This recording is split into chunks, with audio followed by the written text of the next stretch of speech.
శవం తగలబెట్టే ముందు అతని దగ్గర ఉన్న వస్తువులు ఇవేనా? అవును ఫాదర్. అవును సార్. ఆయుష్, ఇంతకన్నా నా దగ్గర ఇంకేం లేవు సార్. అయితే ఈ స్టేట్మెంట్ మీద సంతకం పెట్టు. సార్ సంతకం చేస్తే సాక్ష్యం ఇచ్చి ఒప్పేసుకున్నట్టు అవుతుంది కదా సార్. ఆ భయం నీకు అక్కర్లేదు. హత్య విషయంలో అప్రూవర్ గా మారినట్టు ఉద్యోగంలో తీసేద్దని మీ పై వాళ్ళతో నేను చెప్తాను. ఓకే, ముందు సంతకం పెట్టు. సార్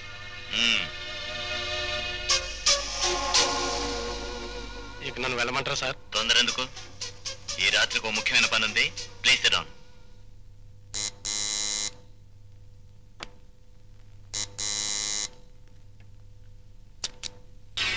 హలో మీరా, రండి రండి. ఏమిటి ఇంత రాత్రి వేళ ఎలా వచ్చారు? పోలీసులకి నేరస్తులకి వృత్తిరీత్యా పగలు రాత్రి తేడా ఉండదని మీకు బాగా తెలుసు అనుకుంటాను మిస్టర్ కిషోర్. పోలీస్ ఆఫీసర్ని, నాకెందుకు తెలియదు? నేరస్తుడి గనక ఇంకా బాగా తెలుసుంటుంది కదా. మీరనేది రాంబాబుని హత్య చేస్తున్నందుకు నేను అరెస్ట్ చేస్తున్నా. I mean what I say. నేను ఒక రెస్పాన్సిబుల్ పోలీస్ ఆఫీసర్ని.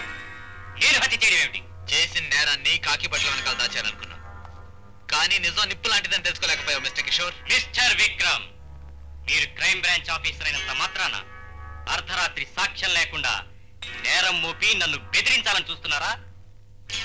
సాక్ష్యాలు కావాలా? డెఫినెట్లీ.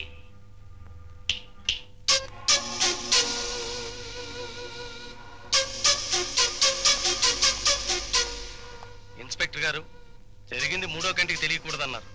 నేను 2 కళ్ళున్న మనిషికే చెప్పాను. మీకు ఇచ్చిన మాట తప్పలేదు. అయినా తప్పైతే ఆ ప్రభువు నన్ను క్షమించుగాక. ఏ మిస్టర్ కిషోర్, తమరు చేసిన నేరానికి ఇతనిచ్చిన సాక్ష్యం సరిపోతుంది కదా? మిస్టర్ విక్రమ్, ఒకళ్ళు అరెస్ట్ చేసే ముందు పాటించాల్సిన ఫార్మాలిటీస్ తెలుసు కదా? ఓ, అరెస్ట్ వారంటేగా.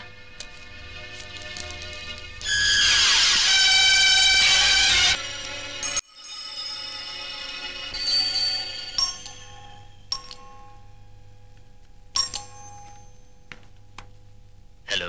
హలో, మీరు జర్నలిస్ట్ జ్యోతి గారేనా? అవును. I'm Vikram from crime branch. లోపలికి రండి.